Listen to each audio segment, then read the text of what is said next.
Bienvenue sur Good Visa, le podcast pour prendre soin de soi et découvrir le monde. Partez à l'exploration de votre monde intérieur et de celui qui vous entoure.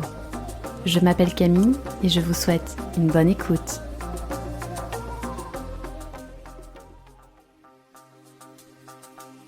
Pour ce 4e épisode de Good Visa, je reçois Anouk, thérapeute. Sans vraiment pouvoir l'expliquer, Anouk s'est toujours sentie appelée par le Pérou, son pays coup de cœur. Fascinée par ce pays et sa culture depuis le collège, elle réalise son rêve à 23 ans. Elle part au Pérou en sac à dos avec celui qui deviendra son mari. Entre la découverte du Machu Picchu, les voyages en 3e classe et les rencontres avec les locaux, Anouk nous partagera des anecdotes surprenantes. Après 25 ans dans la mode, Anouk décide en effet de se former en réflexologie plantaire en énergétique chinoise. Toujours attirée par les médecines douces, Anouk va nous en dire plus sur la réflexologie, où elle nous expliquera avec passion les bienfaits de cette technique de massage des pieds. Pour finir, Anouk partagera avec nous ses conseils pour prendre soin de soi au quotidien. Je ne vous en dis pas plus et je vous souhaite une bonne écoute. Bonjour à tous, bonjour à toutes, bonjour Anouk. Bonjour Camille. Bienvenue sur Good Visa. Merci. Merci d'avoir accepté mon invitation. Est-ce que tu pourrais te présenter avec tes propres mots ? Alors, je m'appelle Anouk, je suis thérapeute. Je pratique la réflexologie plantaire en énergétique chinoise, le massage taoïste du ventre, qui est aussi appelé Chinei Tsang. Je fais aussi du massage de libération des mémoires et je suis professeure de yoga Kundalini. Comment te dire que rien que de dire que je suis professeure, c'est déjà... on sent bien le petit syndrome de l'imposteur derrière. On en reparlera peut-être. Oui. Et est-ce que tu aurais un petit fun fact, une petite anecdote, un fait sur toi que peut-être des gens ne connaissent pas Ne connaissent pas... en fait, ça, c'est ma 2e vie professionnellement, puisque j'ai travaillé 25 ans dans la mode, dans l'événementiel, la communication, la presse, donc rien à voir. Et voilà, il y a beaucoup de gens qui décident de changer de vie, mais moi, c'est vrai que voilà, c'est à 50 ans, un peu un virage. Donc c'est vrai, parfois on me dit, mais tu t'as fait quoi avant ? Et les gens disent, oh, ah oui. Et c'est là où je me rends compte que finalement, j'ai un petit peu fait un grand saut. Mais c'est moi, dans ma vie de tous les jours, je ne m'en rends pas compte, mais c'est le regard des autres, en fait, qui fait que quand on parle et ils posent des questions, et ils disent, mais quel a été le chemin pour arriver de la mode, où je suis un peu tombée par hasard, mais surtout l'événementiel, la communication, les réseaux sociaux, à thérapeute. Et en fait, quand moi je regarde mon parcours, je me rends compte que depuis que j'ai 11 ans, je me soigne... avec l'acupuncture, l'homéopathie, l'ostéopathie, toutes les médecines. Alors, il y a gros débat sur médecine parallèle, médecine douce, médecine alternative. C'est les médecines qui existent depuis des milliers d'années, qui sont même plus vieilles que notre médecine allopathique. Donc pour moi, c'est des médecines parallèles, alternatives, je ne sais pas exactement. Médecine douce, en tout cas. J'aime bien ce terme, moi. Médecine douce. J'adore cette introduction. Tu as abordé déjà plein de sujets sur lesquels on va pouvoir rebondir. Et j'aime bien quand même, quand j'introduis les invités, expliquer d'où, pourquoi, comment. Donc nous, en fait, c'est quand même assez drôle parce qu'on s'est connus sur les réseaux sociaux, sur Instagram, avant de se rencontrer. C'était par les méditations sur Instagram de Lily Barbery. Et vous entendrez sûrement en parler d'elle à nouveau. Et on a fini par se rencontrer, mais en fait, on avait déjà tissé un lien très fort avant même de se rencontrer. Je me souviens que même pour mon anniversaire, avec d'autres filles du yoga, vous m'aviez envoyé un cadeau et Dieu sait à quel point... coincée chez toi avec le Covid. Je m'étais dit, elle va quand même pas fêter son anniversaire mais toute 30 ans seule. Oui, t'es 30 ans en plus.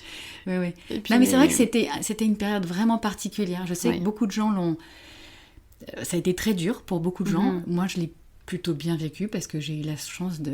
on n'était quand même pas enfermés dans 30 mètres carrés. On avait un petit peu de place, un petit accès à l'extérieur. Et puis, j'étais pas seule. J'étais avec ma famille et je sais qu'il y a des gens... C'est après, ces méditations, c'est après que je me suis rendu compte comment ça avait soutenu les gens.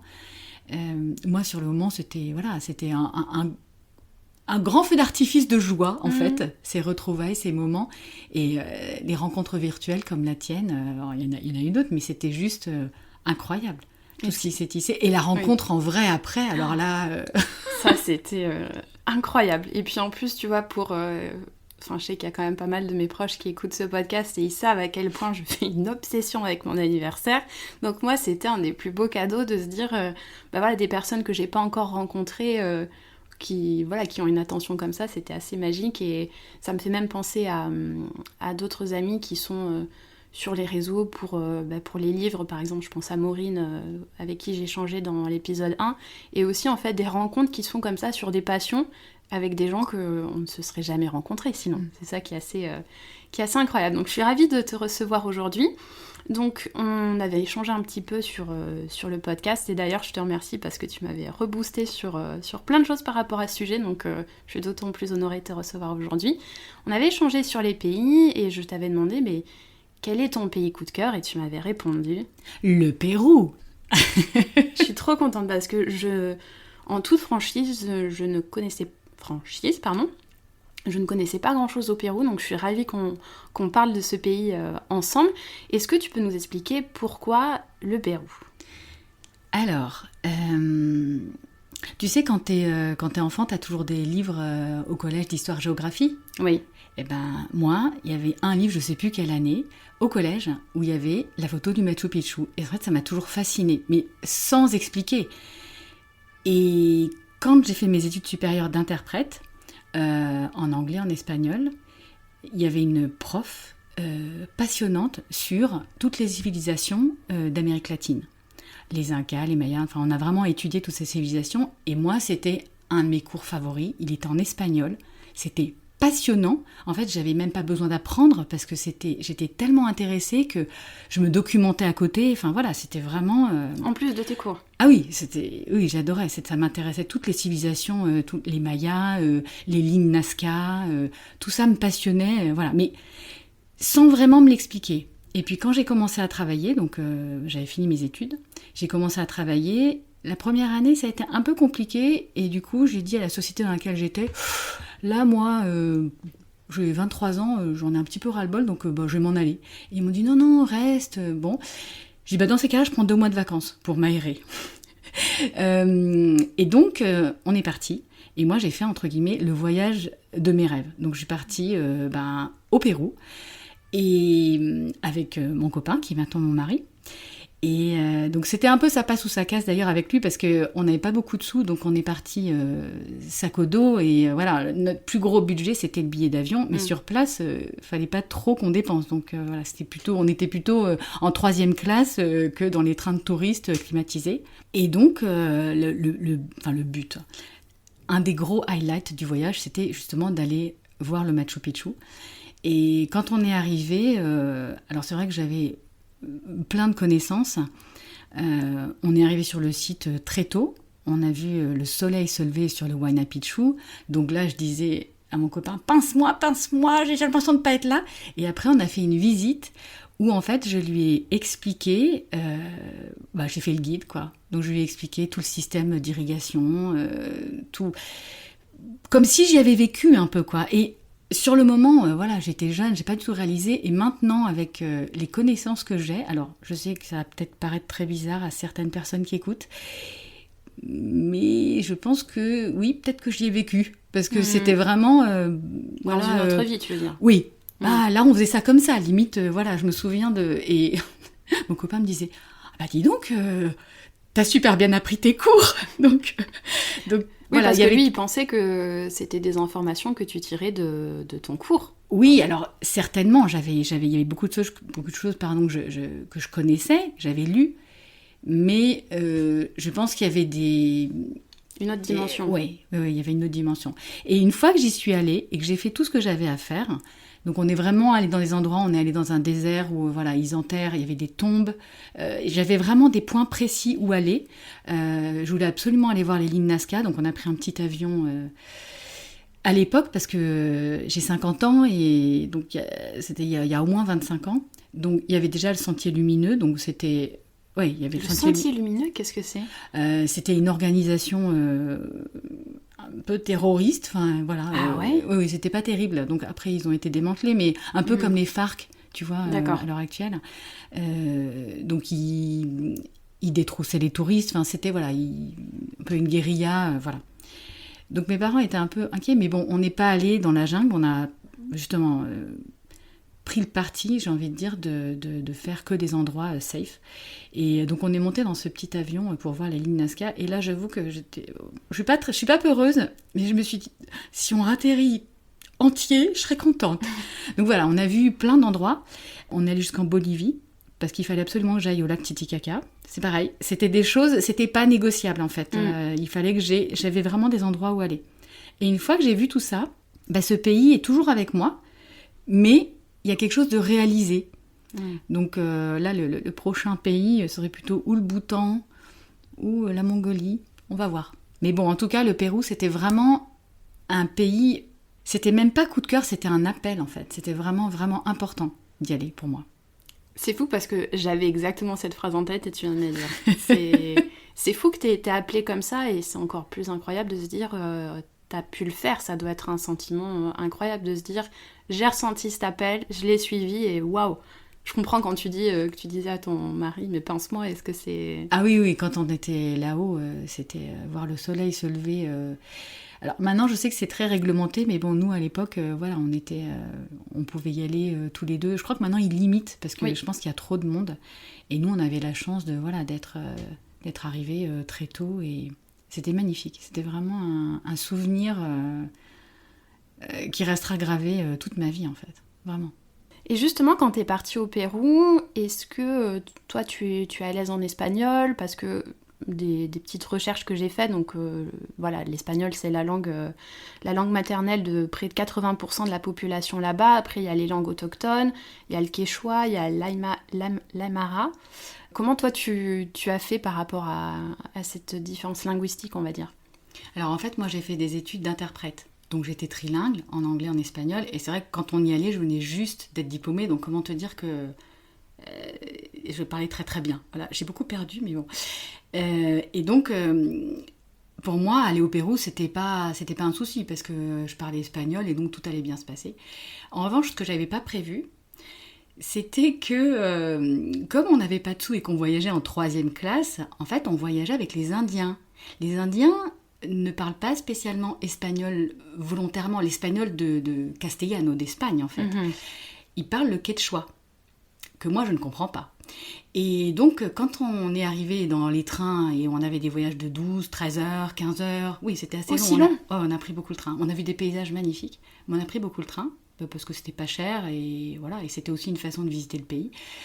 Donc on était en 3e classe avec j'allais dire les grosses indiennes, c'est pas bien, c'est pas politiquement correct, mais c'est vrai qu'avec toutes leurs robes et leurs jupes et leurs gros baluchons là, avec leurs draps colorés. Imposantes, dirait-on. Oui, les imposantes, et leurs petits chapeaux noirs. Nous, on avait payé nos billets, sauf que elles nous voyaient des blancs qui parlent espagnol, donc pour elles, on était les conquistadors. Incroyable. Ouais, et moi je pensais pas que des centaines d'années après, en fait, il y aurait encore ça. Et donc, elles commençaient à nous mettre les ballots sur nous. Et là, j'ai dit à Pierre, ça va pas être possible. On a 15 heures de train, si on peut pas avoir notre place. Donc moi, j'ai commencé à leur dire en espagnol, alors excusez-moi, mais là, le sac, ça va pas être possible. Il va falloir le mettre autre part. Parce qu'elle posait ses affaires elle nous sur vous. Elle nous écrasait, quoi. Je veux dire, c'était genre, vous n'êtes pas à votre place, allez dans le truc des touristes, quoi. Donc, elles me répondent en quechua. Et là, je leur dis, non, moi, je comprends pas, il faut me parler en espagnol. Et donc, elles consentent à me parler en espagnol. Elle me dit, mais tu viens d'où? Je dis, je viens de Paris, je suis française. Et alors là, tout à coup, tout s'est libéré. C'est pas vrai. Si, parce que je venais pas d'Espagne, donc j'étais pas héritière. Et là, on a passé un voyage, je m'en souviens, mais tu peux pas savoir, encore, comme si c'était hier, à toutes les gares où on s'arrêtait. Pourtant, ils n'ont pas beaucoup d'argent. Hein. Ils nous achetaient les spécialités locales qui étaient vendues par la fenêtre. C'est pas vrai. Donc des trucs dans des feuilles de banane. Ah, il faut goûter ça, c'est super bon. Et moi, je me disais, mais attendez, on va payer, parce que je voulais pas, tu vois. Et on a été super bien reçus. C'était, ils nous ont posé des questions... pas un peu gênante, mais elle me demandait si on avait l'électricité, si on avait l'eau courante, si on avait une machine à laver, le linge, la vaisselle. Donc voilà, on sentait quand même qu'il y avait un gros décalage. C'était il y a 25 ans, hein. Peut-être que maintenant le pays a rattrapé un peu son retard économique, mais c'était des gens qui vraiment n'avaient pas grand-chose et qui nous ont accueillis avec le cœur. On a fait des rencontres extraordinaires comme ça. C'était... Mais bon, ce côté... je t'écrase avec mon baluchon, avec mon gros ballot plutôt, parce que tu parles espagnol et t'es conquistador. Et après, on a discuté avec un guide, et je lui ai expliqué, je lui ai dit voilà ce qui s'est passé. Il m'a dit mais ça m'étonne pas. J'ai dit, alors ça, moi, ça m'a vraiment surpris, parce que j'aurais jamais pensé. Ça, et mastiquer de la coca, on était à 3000 mètres d'altitude, parce que mal de l'altitude. Oui. Voilà. Oui, j'allais te demander ça justement. En fait, on est passé du niveau de la mer à Lima, à Arequipa. Donc tu vois, c'était il y a 25 ans, mais je me souviens très bien de tout. Hein. Donc on est passé à Arequipa, je ne sais plus à combien de milliers de mètres c'est, mais quand on est arrivé avec nos sacs à dos, on avait l'impression d'avoir du béton au pied pour marcher. Et ça, vraiment, là, avec l'altitude, t'es vraiment cassé. Et on est monté, je crois, quand on était en bus, jusqu'à 3000 mètres, un truc comme ça. On est passé par des endroits. Donc là, ils nous filaient de la coca pour mâchonner, comme ils font eux. Hein. Donc voilà, c'est un peu spécial, mais bon, ça aide à passer le mal de tête et le mal de l'altitude. Oui, parce que quand tu montes en altitude, l'oxygène va commencer à manquer, le corps va chercher à produire rapidement plus de globules rouges dans le sang, provoquer toutes sortes de symptômes comme tu viens de les évoquer. Et effectivement, j'avais lu ça dans mes recherches, que pour le combattre... alors, il y a effectivement la coca, les feuilles, une infusion de feuilles de coca qui mélange aussi avec du maté, plusieurs boissons. Et effectivement, cette feuille de coca, ça doit avoir un goût quand même assez particulier. Je t'avoue que moi, j'ai mâchonné un peu, puis après, j'ai choisi l'infusion. Oui. Parce que mâchonner la feuille de coca, non, c'est vraiment pas terrible. Eux, ils le font à longueur de jour. Enfin, voilà, ça leur fait rien. C'est une habitude, en fait, qu'ils prennent. C'est pas super bon, quoi. Ça, et une autre anecdote, c'est ce qui, moi, m'a beaucoup plu, c'est en fait l'architecture. Bon, pas trop à Lima, mais plus dans les zones comme Arequipa, en fait... toutes les églises, parce qu'on a bien compris que c'est des pays qui ont été envahis quand même par la conquête, c'est pas rien.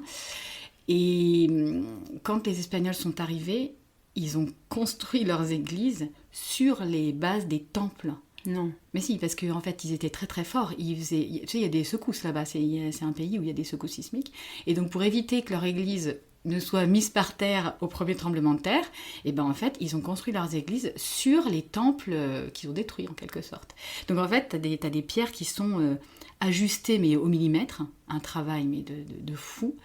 Et dessus, c'est des églises. Mais la base, c'est les temples mayas, incas, ou voilà, de l'époque de la civilisation pré-colombine. Et j'avais lu ça justement sur le Machu Picchu, que la façon dont ça a été construit. Avant de faire ces recherches, je ne savais pas qu'il y avait que c'était aussi sensible aux tremblements sismiques. Et effectivement, dès l'époque, quand ils ont construit le Machu Picchu, mais rien ne bougeait. Oui, non, mais ce sont des civilisations extraordinaires. Bon, il y avait aussi des côtés un peu durs, comme ils faisaient des sacrifices humains, des choses comme ça. Mais sinon, c'était une civilisation qui avait atteint un niveau de développement extraordinaire. De toute façon, les chercheurs n'ont pas encore compris pourquoi ils avaient... Enfin, pourquoi. Si, ils sont été décimés parce que, effectivement, les Blancs, en arrivant, ont apporté des maladies où ils n'étaient pas habitués. Et puis, je pense qu'il y a eu tout un système qui était fondé sur... des castes, etc. Donc voilà, ça a périclité. Mais ils avaient quand même des connaissances extraordinaires. Vraiment. Et moi, c'était ça qui me... Enfin, les lignes Nazca, ils n'arrivent toujours pas à trouver comment ils les ont fait. Parce qu'à l'époque, ils n'avaient pas vraiment d'avion, de ballon dirigeable. Et les lignes, c'est sur des kilomètres et des kilomètres. Donc, tu peux ne les voir bien que d'avion. Mais au sol... Comment ils ont fait pour tracer des lignes comme ça? Enfin voilà, on comprend bien que je suis passionnée par tous ces... Mais j'adore, c'est le but d'avoir des invités aussi qui sont passionnés par ça. Et justement, quelque chose que je voulais mentionner aussi, c'est dans mes recherches, j'ai vu qu'au Pérou, c'est là où il y avait le plus de chamans au monde. Donc tu vois, tu parlais de ces sacrifices et ainsi de suite. Et j'aurais pensé en fait à l'Inde, mais l'Inde vient en deuxième position par rapport aux chamans. Et j'ai lu qu'il y avait des séries d'offrandes à la Pachamama, à la terre-mère, où certaines communautés continuent à faire perdurer ce rite ancestral. Ces rites ancestraux, oui, voilà, merci. Mais tu vois, quand on est allé sur le lac Titicaca, on était avec un petit bateau, et en fait, pour repartir, le bateau était en panne. Donc on a attendu quelques heures, parce qu'il cherchait la panne, il faut réparer, il n'y a pas d'autre solution. Et moi j'étais à côté, je regardais, ça m'intéressait beaucoup. Et tout à coup je le vois qui marmonne un truc. Bon, je sais plus ce qu'il disait, mais il mâchonne, il met des feuilles de coca, tac tac. Donc c'était une offrande au dieu ou à je sais pas à quelle divinité. Incroyable. Pour repartir et il ferme le moteur et hop, on est reparti. Et donc j'ai trouvé ça. Mais tout en fait est sacré. Enfin, ils sont très... Oui, la Pachamama, pour eux, c'est vraiment quelque chose. Ils rendent hommage à la terre. Et alors, je sais pas comment c'est maintenant, mais en tout cas, il y a vraiment un lien avec les éléments. Donc, le soleil, c'est une divinité, la lune, et ils rendent hommage. Et oui, non, c'est très spirituel. Alors, oui, c'est pas Dieu, c'est pas la religion catholique, mais en revanche, ils sont très spirituels et ils respectent la nature. Enfin, ils respectent... Voilà, la terre-mère, Pachamama. Oui, complètement. Et effectivement, tu me parlais des montagnes tout à l'heure. C'est assez impressionnant de voir qu'en fait, au Pérou, il y a la montagne qui va représenter 32% du territoire. Il y a aussi la côte, il y a aussi la forêt. Et j'ai vu que cette diversité, c'était assez incroyable parce qu'il y a 28 grands climats, en fait, au Pérou. Et est-ce que ça, vous l'avez vécu dans votre voyage? Parce qu'apparemment, il y a plus de 90 microclimats. Il y a ça nulle part ailleurs dans le monde. Oui, parce que quand tu arrives à Lima, c'est plutôt... nous, on y a été en juillet-août. C'était plutôt salé. Enfin, tu as un climat modéré. Quand tu vas en montagne, tout de suite, il peut faire très froid. Et quand on est allé à Cusco, qui est donc dans le centre, après on est allé à Puno, qui est une petite ville au bord du lac Titicaca avant de partir justement sur les îles qui sont au milieu du lac Titicaca. Et là, on a cru mourir de froid. Pourtant, on était équipés. Mais il faisait un froid. On n'arrivait pas à se réchauffer. Donc, on a acheté des couvertures, on a acheté des trucs, des bonnets en alpaga, etc. Il faisait un froid extrême. Donc oui, quand tu parles de microclimat, oui. Et nous, on avait choisi de ne pas aller dans la jungle parce qu'il faut encore un équipement spécifique. Et aussi des vaccins, la fièvre jaune, voilà, des choses assez... Le palu, je crois aussi. Et on ne voulait pas faire tout ça, donc on a sélectionné. Mais oui, il y a franchement des climats différents. Ouais. Et par rapport à tout ce qui est biodiversité, tu vois, tu parlais d'alpaga, est-ce que vous avez croisé les alpacas Alors, écoute, on a vu des troupeaux, etc. Et... moi, j'avais dit, quand même, il faudra qu'on fasse une photo avec un lama. Et en fait, on est arrivé à la fin du voyage et j'avais pas vraiment vu de lama ou enfin, je les avais vus, mais de loin, donc tu vois, j'allais pas m'approcher. Et on avait visité un site de temple tout près de Lima parce qu'on allait repartir. Et là, en redescendant, on tombe dans un troupeau de lamas. J'ai dit, non, mais là, c'est pas possible, on fait la photo. Donc, je m'approchais, mais pas trop parce que j'avais déjà vu des lamas cracher sur des gens. Et c'est pas une légende. Oui, ça peut être méchant. Ça crache et ça sent pas bon. Donc, tu veux, je me suis juste mis un peu comme ça, clic-clac, on a fait la photo, on a fait les touristes. Mais non, les lamas, c'était assez drôle. Ça, c'est vrai que c'est quelque chose que j'adore. Ça fait très, très enfant de dire ça, mais j'adore les animaux et c'est vrai que je me dis ça doit être incroyable de les voir. Et d'ailleurs, il y a 3/4 de cette espèce qui se trouve au Pérou. Et est-ce que vous avez aperçu le condor des Andes ? C'est le plus grand oiseau terrestre volant et c'est d'ailleurs un des symboles du Pérou. Il peut faire jusqu'à 3,5 mètres. C'est super impressionnant. Donc vous en avez vu beaucoup ? Oui, on a vu. On est allé à un endroit où il y en a, parce que c'était dans une vallée, donc on les a vus voler. Et c'est vrai que c'est grand. C'est très très grand. Moi, j'aime pas trop les oiseaux, donc je t'avoue que je suis pas allée trop près, parce que bon, voilà, ils donnaient à manger, c'était un peu pour tourisme, mais bon, non, c'est impressionnant. Si tu parlais de biodiversité, moi j'adore les marchés. Donc dès qu'il y a un marché quelque part, je vais fouiner, même si là on allait quand même ou chez l'habitant ou dans des hôtels, des auberges.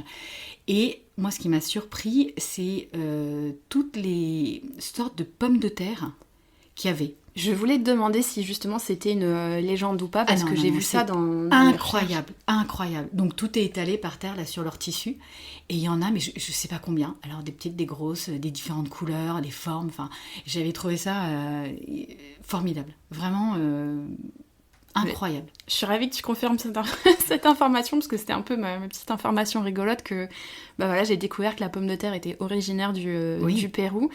À ton avis, il y a combien de variétés de pommes de terre là-bas ? Je sais pas, c'est beaucoup. Plus de 3000. Ah oui, non, Je savais même pas que c'était possible. J'aurais jamais dit 3 000, c'est énorme. Oui, ça Et m'étonne même pas. le maïs aussi, apparemment, j'ai vu des photos de maïs violet. Est-ce que vous avez vu ça? Écoute, non. Moi, je me souviens surtout des pommes de terre, mais bon, c'était il y a 25 ans, je le redis. Mais non, c'est un voyage vraiment qui reste dans mon cœur. Et justement, je suis ravie que tu abordes ce terme avec de la nourriture parce que, je le dis à chaque épisode, j'adore qu'on parle de nourriture de pays. Je trouve que ça parle tellement en fait par rapport à la culture, par rapport au pays. Et moi, quand on parle de nourriture péruvienne, je pense au ceviche. Donc ces ceviches, c'est les plats à base de fruits de mer et de poissons frais. Il y a beaucoup de citron vert, toutes ces marinades. Est-ce que vous avez mangé des ceviches là-bas? Oui, on a très très bien mangé. Ouais, et alors, le truc, c'est que tu manges pour rien, en fait. C'est vraiment très peu cher. Après, je répète, on n'avait pas beaucoup de sous. Donc, on est vraiment allé dans les endroits, on mangeait avec les locaux. Donc, c'était des petites gargotes. Mais c'était vraiment... c'était bon, c'était copieux. Après, c'est pas du tout de la cuisine... Voilà, c'est de la cuisine familiale, on va dire. On a rencontré un grand homme. Je dis grand parce qu'il faisait 1m85-90, donc voilà, très costaud. Et dans une auberge de jeunesse où on était à Lima, et on était resté 1 ou 2 jours, et comme il était français aussi, on s'était parlé, etc. Et le soir, il vient me voir, il fait « Anouk, il faut absolument que tu viennes avec moi, parce que j'ai rencontré la femme de ma vie. » Alors je lui dis « Ah bon ?» Et là, je regarde Pierre, je lui dis « Bon, et qu'est-ce que tu veux que je fasse ?» Ben moi, je parle pas assez bien espagnol, et il faut que tu viennes, il faut que tu lui expliques... bon, d'accord. Donc on est parti avec lui, elle était serveuse dans un restaurant, Marisol, tu vois, je me souviens encore de son prénom. Et donc j'ai essayé de lui expliquer que il avait eu un coup de foudre et que il avait eu un coup de foudre et qu'il savait pas comment lui dire. Donc bon. Et alors, pendant le jour d'après, on a refait des choses ensemble parce que du coup, je servais de traductrice. Et en fait, ils ont fini par se marier. Elle est venue habiter en France. Si. Donc, j'en ai des frissons. Voilà. Ça, c'est aussi un très beau souvenir du Pérou. Parce qu'on est resté en contact après. Bon, il s'avère que cet homme faisait partie des services secrets ou spéciaux. Ou, enfin, comment ça s'appelle pas le GAN, tu sais, les forces de police qui sont cagoulées, qui interviennent... Un peu comme le GIGN, oui, quelque chose comme ça. C'est ça, le GIGN. Donc il s'avère que cet homme faisait partie du GIGN. Enfin, c'est ce qu'on a su plus tard, hein, il ne le disait pas, parce que bien sûr. Il nous a dit qu'il faisait de la plongée sous-marine avec une carte la nuit. Je dis, mais qu'est-ce que tu vas faire la nuit en plongée sous-marine avec une carte, excuse-moi. Et donc il s'est cassé les 2 bras. Parce que dans le cadre de son travail, je pense qu'il a fait un exercice où il s'est mis la tête en bas et je sais pas, il y a un truc qui s'est mal passé. Et donc, quand Marisol est arrivée en France, ils ont commencé leur mariage par Marisol qui devait tout lui faire parce que les 2 bras cassés dans le plâtre, tu peux pas faire grand-chose. Mais d'ailleurs, qu'est-ce qu'elle a répondu quand tu elle lui as était... expliqué Alors, c'est quand même... Le Pérou, c'est quand même assez...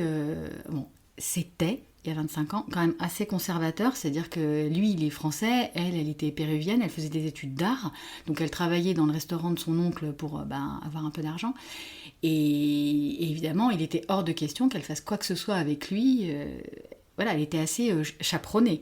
Ça allait parce que moi, j'étais là, j'étais une autre fille, et on était dans le restaurant de son oncle, mais après, il y a eu toute une approche, et en fait, elle n'a pu venir que quand ils se sont mariés. Elle a pu venir en France, il a fallu qu'ils se marient. Il y a eu des rebondissements dans cette histoire. Mais enfin, c'est un beau souvenir du Pérou.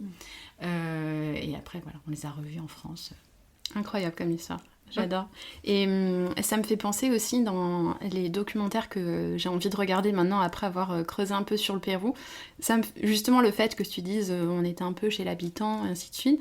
Il y a... donc, je pense que pas mal de gens le connaissent, Antoine de Maximi qui a fait une émission J'irai dormir chez vous au Pérou et en Bolivie, donc c'est drôle que tu dises que t'étais allée en Bolivie aussi, que ça t'avait également appelé. Et il y a aussi un échappée belle avec Jérôme Pitorin.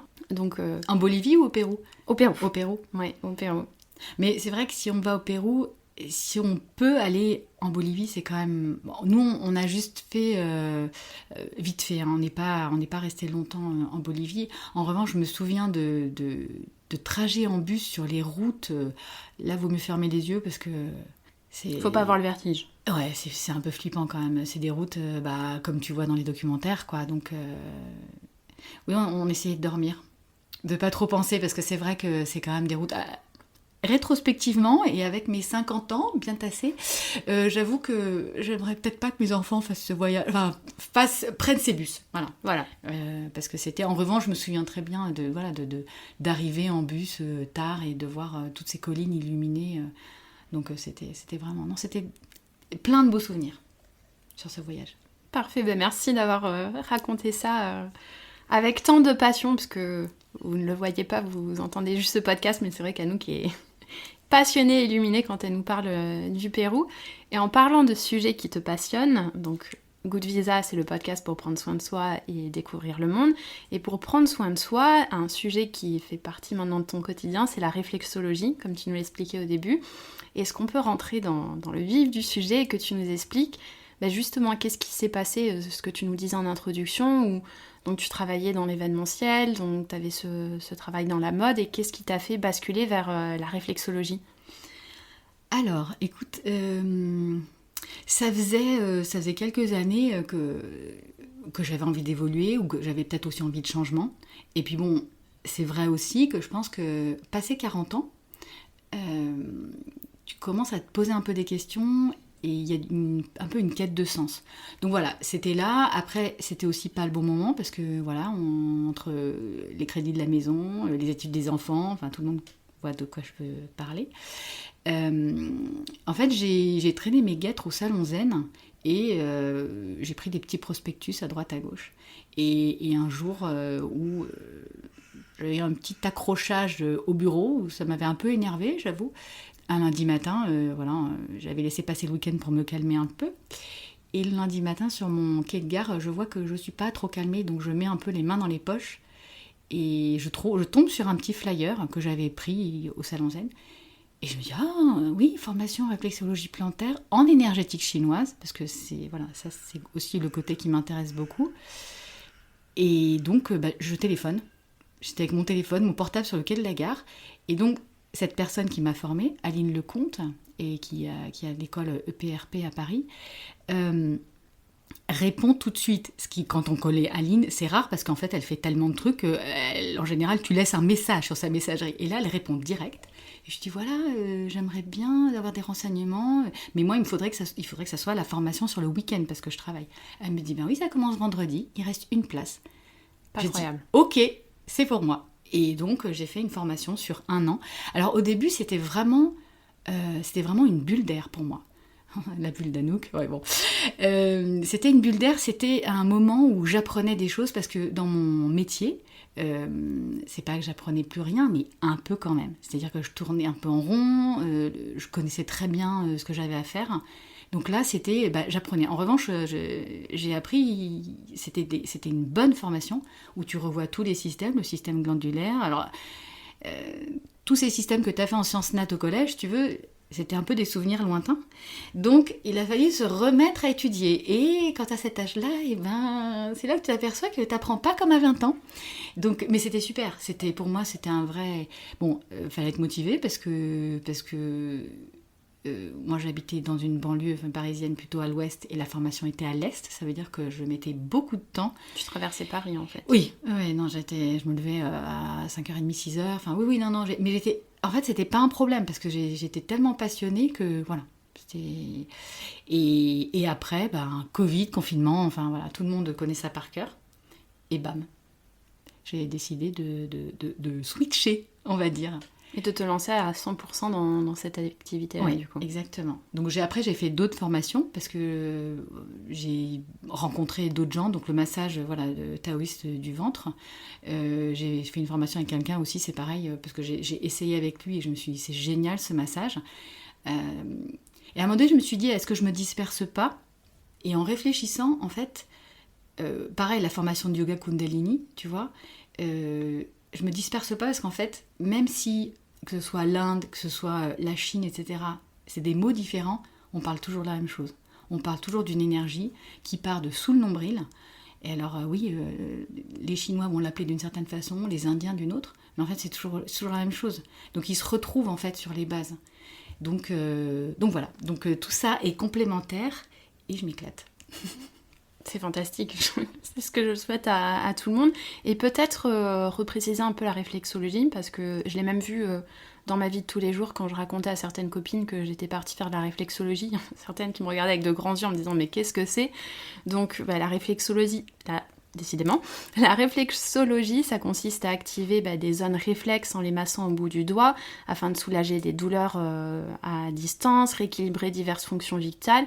Et dans le cas de la réflexologie plantaire, donc c'est ces fameuses zones situées au niveau des pieds, et elle repose sur le fait que chaque organe, partie du corps ou fonction physiologique correspond à une zone ou un point donc sur les pieds. Et comment toi parce que ça c'est un peu la définition basique, comment toi tu expliquerais la réflexologie ?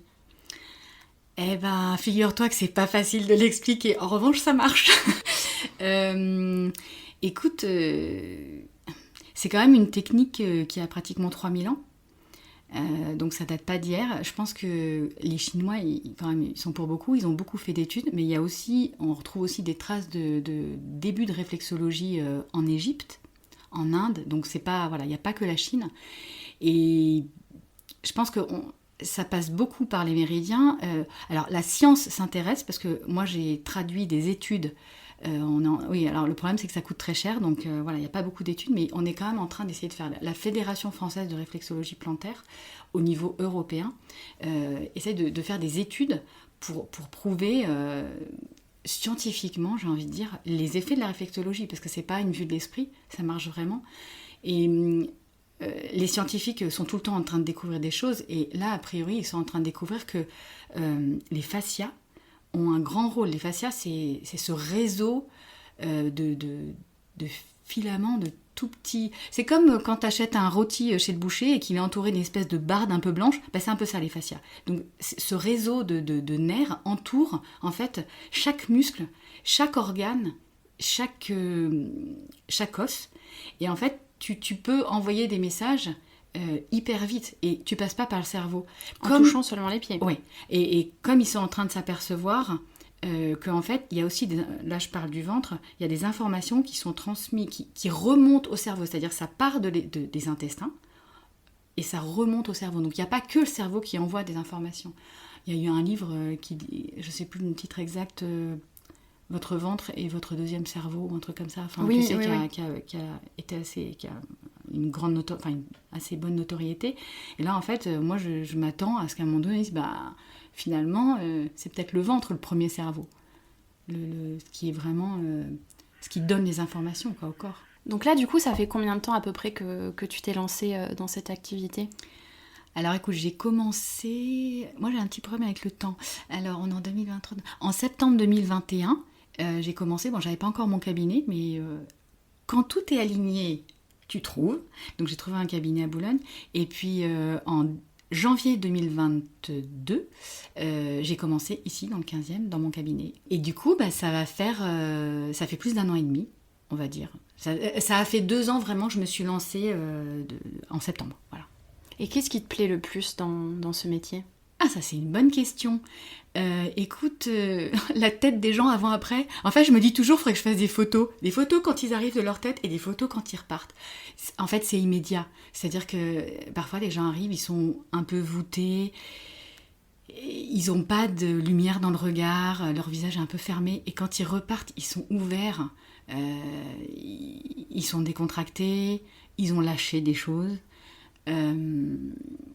Et ce qui me plaît le plus, je crois, c'est accompagner. Moi, je dis toujours que, voilà, c'est pas que je fais rien. Oui, je fais quelque chose. Mais je peux rien faire si la personne n'est pas d'accord. Je vais, quand je suis, quel que soit le massage, je ne peux faire les choses que si la personne m'autorise. Donc, et cet accompagnement, d'aller ensemble... je trouve ça extraordinaire. Là, je commence un peu à avoir du recul parce que j'ai quand même des gens qui viennent depuis 2 ans, qui viennent pratiquement tous les mois, et j'en ai pas mal. Et donc, après, il y a des moments où ils viennent plus, des moments où ça s'échelonne, mais c'est vrai qu'il y en a qui ont mis ça, entre guillemets, dans leur hygiène de vie. Et de voir la progression de comment ils allaient. Là, j'ai suivi une jeune fille en janvier pour un problème spécifique d'endométriose, etc. Et comme je me suis formée à l'endométriose, je lui ai proposé de lui faire un prix particulier parce qu'elle était encore étudiante, mais en revanche, qu'elle s'engage à venir minimum 1 fois par mois. Bon, il s'avère qu'elle est venue 2 fois par mois depuis janvier, et là, après les vacances, on a fait une sorte de petit point, mais c'est extraordinaire, sur les crises justement de mal de ventre avant les règles, etc. Enfin, en gros, c'est pas qu'elle a plus de symptômes, mais il y a une vraie amélioration. Et ça, pour moi, je sais pas, c'est juste tellement satisfaisant, quoi, de voir que ouais, bah, on peut vraiment faire du bien voilà, aux gens. Trop bien. Et j'ai envie de rebondir sur 2 choses. La première, c'est quand tu dis que si les patients, les gens qui viennent te voir ne sont pas ouverts... C'est pas des patients, j'ai pas le droit d'avoir des patients, j'ai des clients. Ah, pardon. Parce que je suis pas médecin. Ah oui, c'est vrai. C'est vrai qu'il y a toute une... Ah oui, faut faire attention. Donc, quand on vient te voir... Oui, voilà. Alors, j'aime pas le mot client. Donc, je crois qu'il y avait une... Déborah, à qui j'échange, elle dit consultant, je crois. Un truc comme ça. J'essaye de trouver, j'ai pas encore trouvé. Hein. Si vous avez des idées, je prends. Parce que client, ça me plaît pas. Patient, je peux pas. Mais ouais, peut-être consultant, ou je sais pas. Enfin, en tout cas, l'idée, c'est vraiment... Les gens qui viennent, j'essaye toujours de leur... En fait, t'es responsable de ta propre santé.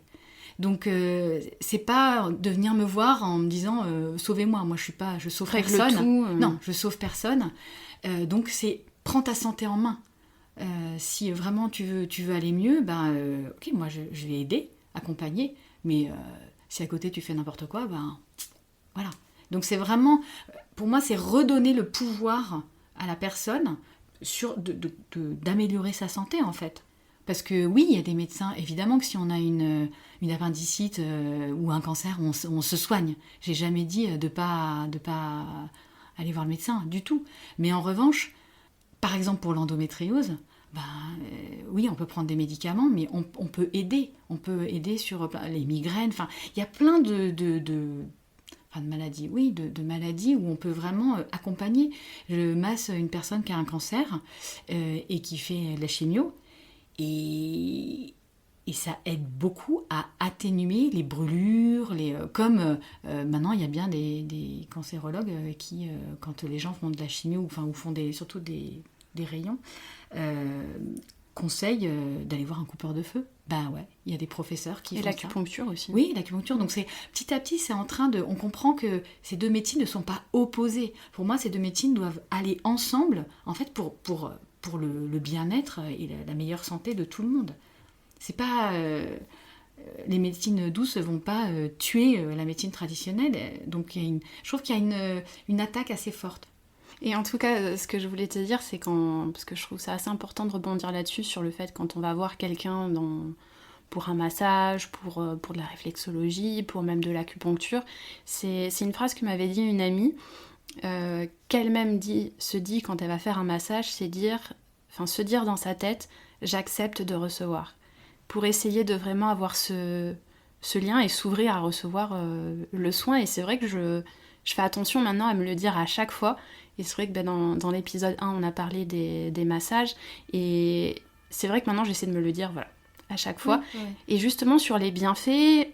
Donc bon, j'ai fait quelques recherches, mais c'est vrai que c'est plus intéressant que tu nous les expliques. Donc ça va être la détente, ce mieux-être, soulager des douleurs comme tu l'expliquais. Mais est-ce que tu peux peut-être nous en dire plus sur les bienfaits de la réflexologie ?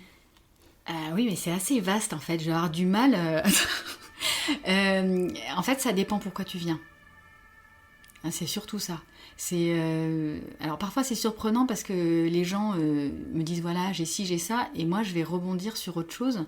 Parce qu'en fait, si t'as mal à la tête, c'est peut-être parce que t'as un problème au foie, il est trop chargé. Voilà. Et moi je fonctionne en médecine traditionnelle chinoise. Donc je vais toujours aller voir les organes. Et en fait, il y a ce que la personne, on fait une sorte d'anamnèse, ça s'appelle une anamnèse, c'est-à-dire que le premier rendez-vous, moi je demande un peu à la personne pourquoi elle vient et quel est son passif, on va dire. Mais en fait, je n'y passe pas trop de temps parce que quand la personne est sur la table et que je la masse, souvent je m'aperçois qu'elle a oublié de me dire des choses. Là, j'ai l'exemple d'une personne qui, d'un certain âge, elle devait avoir, je sais pas, 65 ans, un peu plus, entre 65 et 70, à qui on avait enlevé les ovaires et l'utérus, qui a complètement oublié de me le dire, parce que pour elle, c'était c'était pas récent, donc voilà, c'était oublié. Sauf que moi, quand je suis passée sur la zone ovaire-utérus, j'ai eu les mains qui se sont mis à pulser, on va dire. Et donc après la séance, je lui ai dit, mais votre sphère, gynéco, tout va bien, parce que j'ai quand même eu une très grosse sensation sur les mains. Elle fait, ah non, mais j'ai plus d'ovaire, plus d'utérus. Je dis, ben voilà. Donc, tu vois, c'est pour ça que maintenant... Tout s'explique. Hein. Voilà. Et ce que je voulais dire aussi, c'est quand c'est très juste ce que tu dis d'autoriser, mais en fait de ne pas remettre son pouvoir. C'est-à-dire que la personne est toujours décisionnaire. Quand on me demande, moi, à la fin de la séance, bon, quand est-ce qu'il faut que je revienne ? Je dis, mais moi, il ne faut rien du tout. En fait, vous faites comme vous le sentez. Si ça vous a fait du bien et que vous sentez que voilà, vous avez envie de revenir ou besoin, revenez. Mais il faut laisser infuser la séance. Et je suis un peu... pas contre le consumérisme, mais je trouve que maintenant on essaye beaucoup de choses et je crois que tout à l'heure on va parler de ce que je fais moi pour mon bien-être et je trouve que c'est important de pas... Alors on peut tester des choses, mais après de pas papillonner, de pas faire une séance de ci, une séance de ça. Tout mélanger en fait. Voilà, on peut si ça convient, mais je trouve que ces médecines, c'est pas faire une séance qui va tout résoudre. C'est ça qu'il faut se dire. Je sais que... dans nos sociétés, quand on a mal à la tête, on prend un médicament, un quart d'heure après, on n'a plus rien. Et en fait, en médecine chinoise, on se dit, oui, mais en fait, on va tout faire pour que tu n'aies pas mal à la tête, pour éviter d'avoir mal à la tête. Donc on va toujours revenir à l'équilibre du corps. On va induire l'homéostasie. L'homéostasie, c'est la capacité du corps à se réguler lui-même. Donc c'est le but de toutes ces techniques. En Chine, les Chinois vont voir le médecin quand ils vont bien. Pour garder, voilà, exactement. C'est toute la différence de philosophie entre la médecine traditionnelle chinoise et la médecine allopathique occidentale. C'est-à-dire qu'en Occident, on attend d'être malade pour aller voir le médecin. En Chine, on va voir le médecin pour rester en bonne santé. Et si on tombe malade, ça veut dire que le médecin a échoué à te garder en bonne santé. Et donc là, tu ne le payes pas. Parce que du coup, c'est à lui de... Oui. Et c'est intéressant que tu dis ça parce que...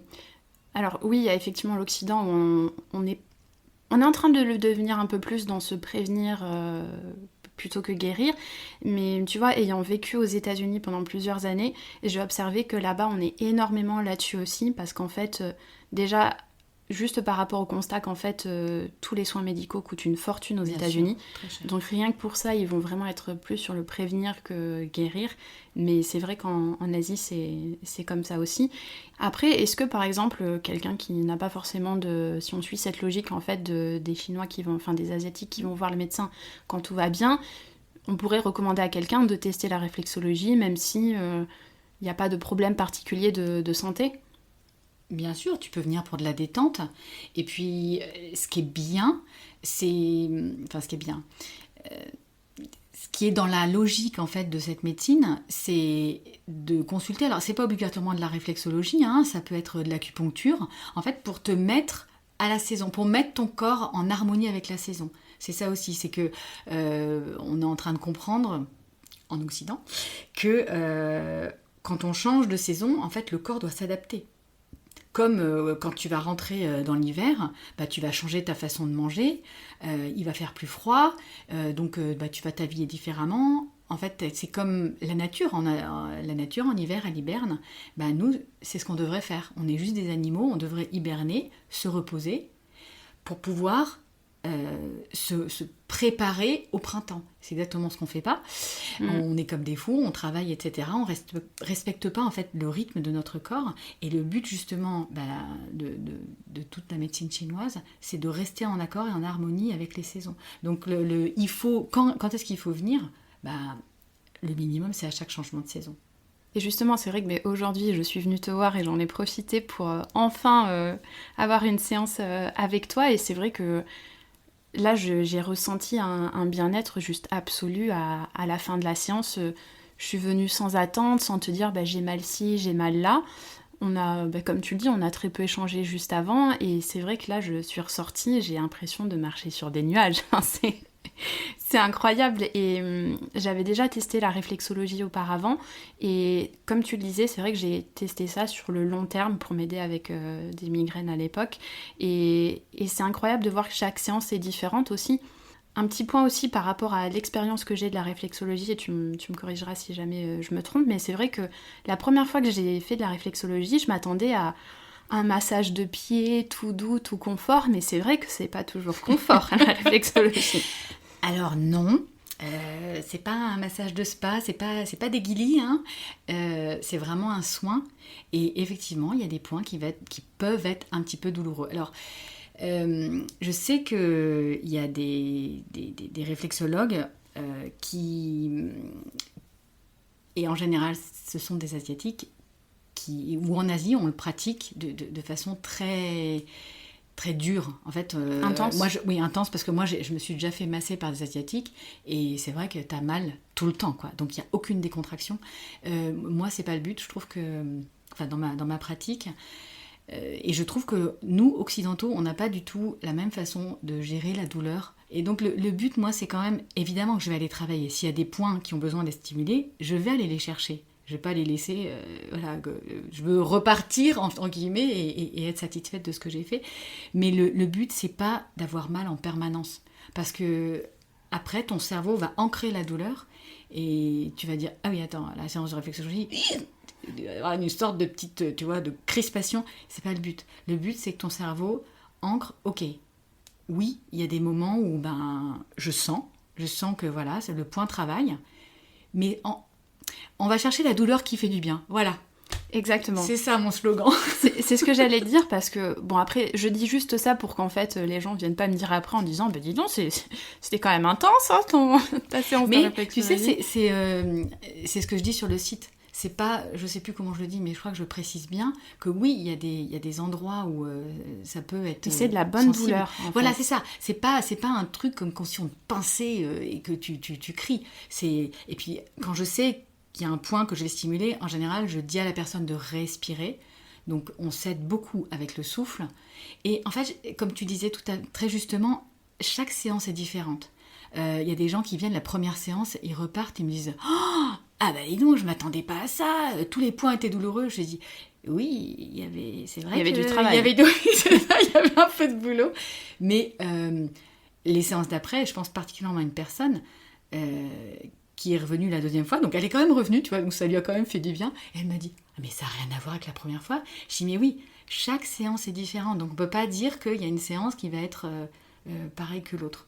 Donc, enfin, quand même, c'est pour du bien-être. Enfin, c'est pour être mieux, tu vois. C'est-à-dire que quand tu repars, donc, là, dans la séance, il y a eu effectivement quelques points. Et d'ailleurs, c'est intéressant ce que tu disais tout à l'heure quand tu expliquais que les gens relâchaient certaines choses. Il y a un moment, tu as travaillé une zone où je sentais ça pinçait un petit peu, mais voilà, je respirais, je savais que j'étais bien accompagnée. Et à un moment, c'est parti. Oui, donc, je sais pas ce qui était attaché dessus. L'idée, c'est pas d'aller chercher, ok, qu'est-ce qui était rattaché à ce point. Mais voilà, le fait est qu'à la fin de la séance, je me suis sentie tellement soulagée de marcher sur un nuage. Donc, bien évidemment, je mettrai tes coordonnées parce que je ne peux que te recommander. C'était juste incroyable. Et puis, j'ai senti que ça allait même au-delà en fait de la réflexologie. Il y a, comme tu disais, cette énergie qui circule et c'était juste incroyable. Moi, c'est pour ça que j'ai choisi cette formation, c'est qu'il y a vraiment un côté énergétique. On n'est pas juste sur j'appuie, hop, je masse. Il y a vraiment, je travaille vraiment en énergétique et c'est ce qui me plaît. Donc c'est ce que les gens sentent en fait. Ce qui est drôle, c'est que j'ai massé quand même des gens. Quand j'ai fait ma formation, je devais avoir des cobayes. Et donc j'ai massé des gens qui connaissaient pas du tout. C'était même des collègues de travail. Et il y en a une, je me souviens, qui arrivait en me disant je te préviens, j'y crois pas. Je dis bah, ça tombe bien parce que je te demande pas d'y croire. Et moi non plus, j'y crois pas. Donc, et elle sentait des choses. Elle me disait mais qu'est-ce que tu es en train de faire ? Je sens c'est chaud jusque dans ma tête là, tu vois, ça monte. Je dis oui, tout va bien, l'énergie circule. Donc Tu vois, comme quoi, même les gens qui sont comme saint Thomas, qui croient que ce qu'ils voient, et ben... Oui, voilà, même les plus cartésiens d'entre nous pourraient voir que... Oui. Et le ventre aussi qui fait tellement de bruit pendant la séance. Oui, toujours. Oui, je préviens, je dis toujours que si ça glougloute... Parce qu'on est très gênés avec les bruits de ventre, tu sais, dans notre société. On n'a pas l'habitude, donc j'ai souvent des gens... Oh, pardon, je dis, non, vous excusez pas, tout va bien, on est en train de discuter. Laissez-le s'exprimer. On laisse pas assez les organes s'exprimer, en fait. Donc, le corps a plein de choses à dire. Donc non, c'est passionnant. Je sais pas si on l'entend, mais moi ça me passionne en tout cas. Ça s'entend. Et merci d'avoir évoqué ça. Et on arrive à la fin de ce podcast et je voulais te demander quand même, qu'est-ce que toi tu fais pour prendre soin de toi ? Parce que voilà, qu'est-ce que c'est le bien-être pour toi ? Mais qu'est-ce que fait Anouk pour prendre soin d'elle ? Alors, qu'est-ce qu'Anouk fait ? T'as compris ? Oui, j'ai compris la question. Écoute, je fais ce que je dis aux personnes qui viennent de faire. Parce que ça me paraît important en fait d'incarner ce que je dis, sinon il n'y a plus aucune... Enfin, pour moi, c'est ça l'intégrité et l'authenticité. Donc, très régulièrement... En fait, j'ai des piliers, c'est-à-dire que déjà, je me soigne par homéopathie, mais ça, comme je me soigne depuis mes 11 ans, j'ai un médecin homéopathe, mais je ne le consulte plus trop, parce qu'en fait, je sais assez bien maintenant ce que je dois prendre. J'utilise beaucoup les huiles essentielles, parce que j'ai été formée. Donc, et puis, je trouve que c'est très puissant. Alors, il faut bien mettre des bémols. On ne prend pas des huiles essentielles comme ça n'importe comment.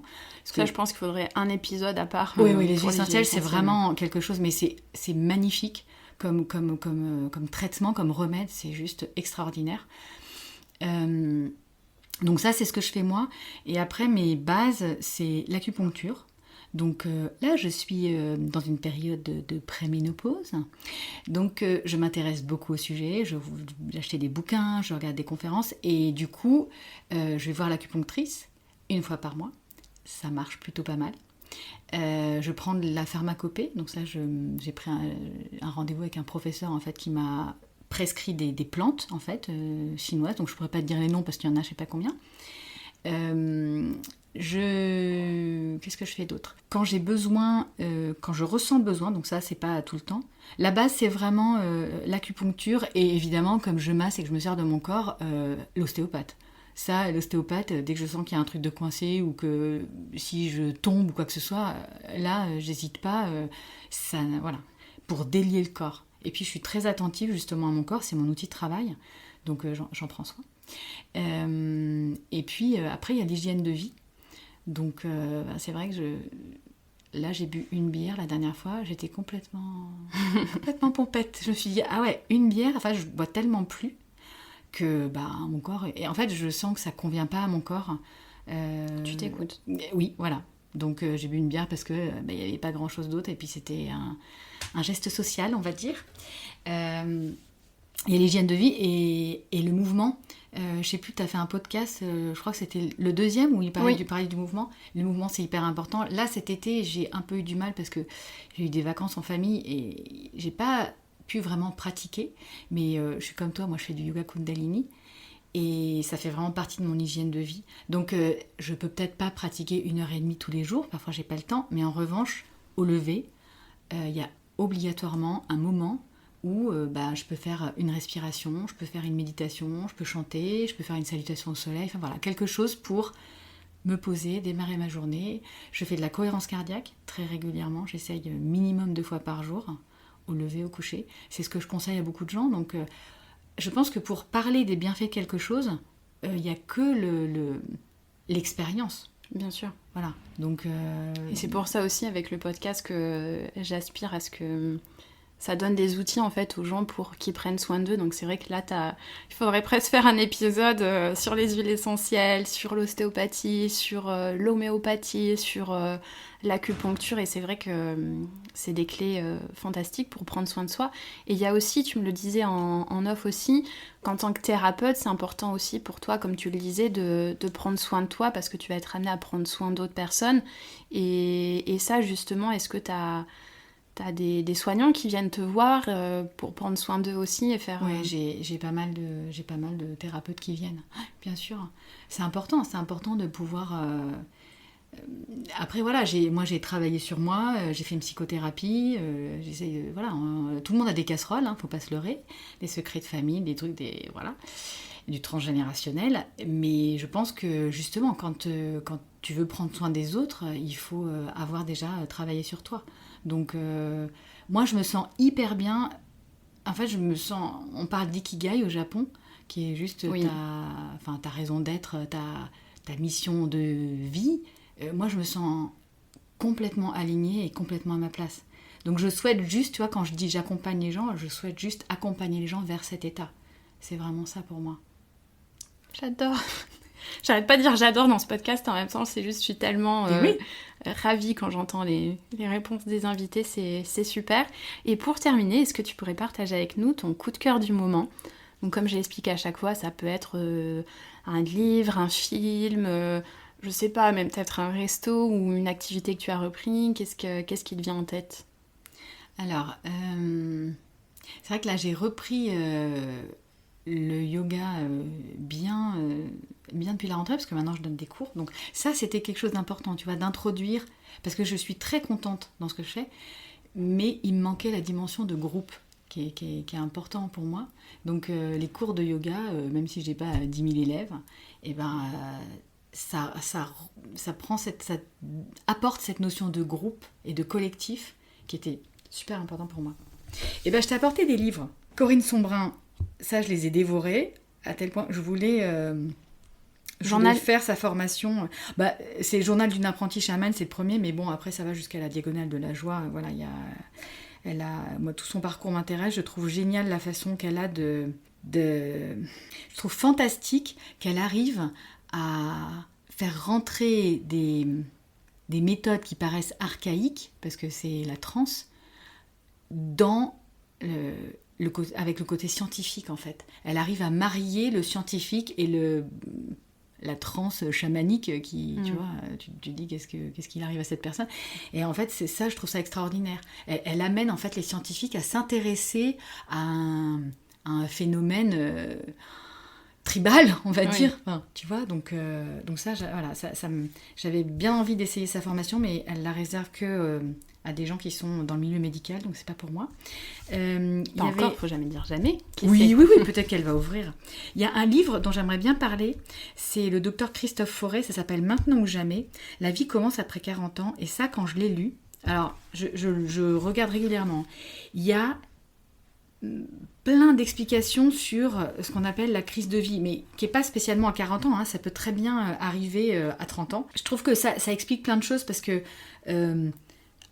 on se dit toujours oui, mais la crise de sens, etc., c'est parce qu'on est dans des sociétés riches et on peut se le permettre.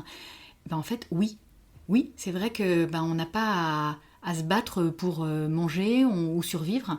Donc du coup, on peut passer à autre chose parce qu'on est autorisé.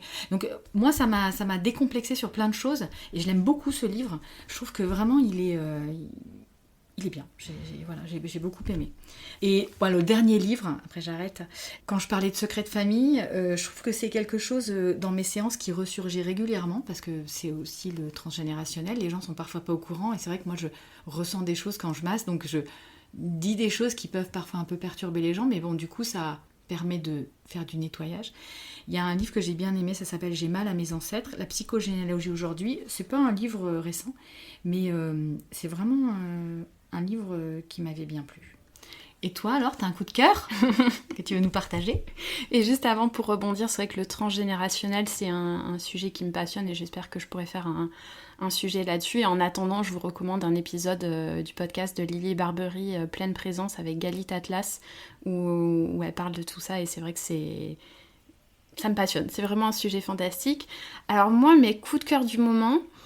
Pour changer, je vais pas dire un livre, parce que c'est vrai que je suis passionnée de bouquins en ce moment, et c'est drôle d'ailleurs parce que depuis l'épisode 1 avec Maureen, où on a reparlé de la lecture, j'ai essayé de suivre un peu ses conseils, et je lis de plus en plus, donc je suis ravie. Donc mon coup de cœur, ça va être une série qui s'appelle Painkillers sur Netflix. Au début, je me suis dit, je sais pas si c'est vraiment un sujet qui m'intéresse, mais en fait, le jeu d'acteur, la mise en scène, j'ai juste trouvé que c'était incroyable comme série. En fait, c'est sur la crise des opioïdes aux États-Unis, sur un antidouleur qui a été mis sur le marché, et qui en fait donner lieu à des addictions, des overdoses. Et j'avais pas du tout entendu parler de cette histoire à l'époque, et c'est basé sur des faits réels. Et ça faisait longtemps que j'avais pas été autant saisie sur une série.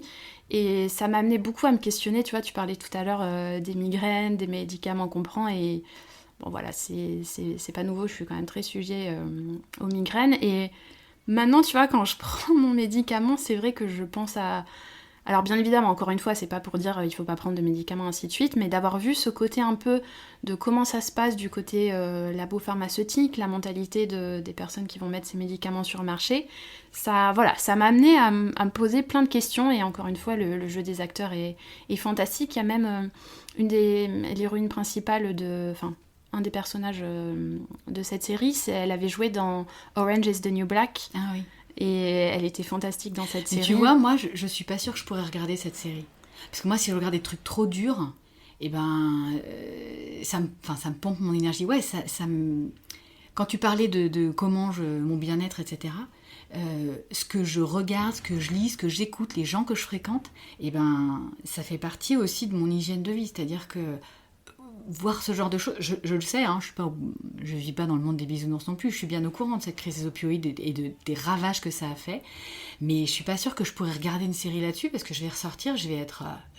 Oui, voilà, c'est ça. En fait, il faut... Alors, je dis pas que j'ai réussi à le faire, mais c'est vrai qu'il faut se dire, bon, je regarde ça, mais je veux pas me laisser déstabiliser pour le reste de la semaine, et ainsi de suite, mais... En tout cas, voilà, pour les personnes qui se sentent de la regarder, c'est vrai que je la recommande beaucoup. Et la deuxième chose, alors... C'est peut-être un peu bizarre, mais je vais recommander une application. Et ce n'est pas sponsorisé ou quoi que ce soit, à mon avis, ils sont loin d'avoir besoin de publicité. Mais en fait, c'est l'application Vinted. C'est cette application de revente, de seconde main. Et d'ailleurs, on a fait une retraite de yoga ensemble cet été, on en avait parlé. Et en fait, c'est vrai que depuis que j'ai découvert cette application, je repense un petit peu ma façon de consommer. Où c'est vrai que si j'avais besoin d'un bouquin, je vais tout de suite aller en librairie, ou si j'avais besoin d'un nouveau jean, je vais aller en magasin. Et en fait, j'ai essayé de commander des vêtements, bien évidemment, des fois ça passe ou ça casse, et de me dire, ok, là, je porte un jean actuellement, justement. Moi aussi. Nous avons le même.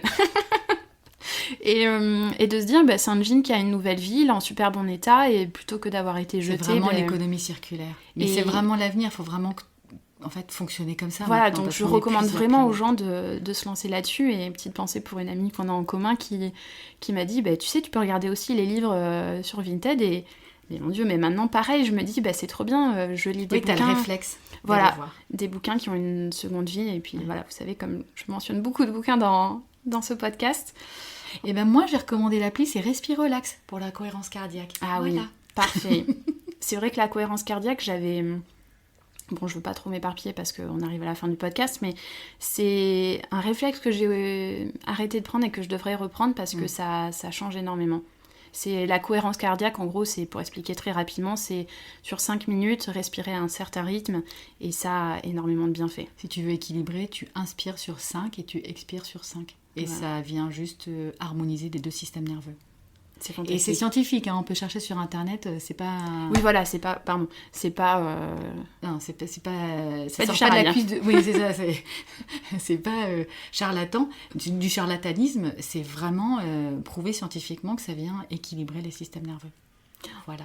C'est parfait, là il y aura beaucoup d'informations pour les ressources, et d'ailleurs si je peux me permettre de le rementionner, n'hésitez pas à vous abonner au compte Instagram Good Visa Podcast, parce que je partage un petit peu plus d'infos de thématiques qu'on n'a peut-être pas forcément trop développées dans le podcast, je partage les références avec tous les liens et ainsi de suite, donc voilà, n'hésitez pas à vous abonner, et bien évidemment je mettrai tes informations à Anouk pour que les gens puissent venir te voir et prendre soin d'eux. Avec plaisir. Merci encore pour ta présence, je suis ravie de t'avoir reçue. Merci à toi Camille. Et à très bientôt. À bientôt. Au revoir.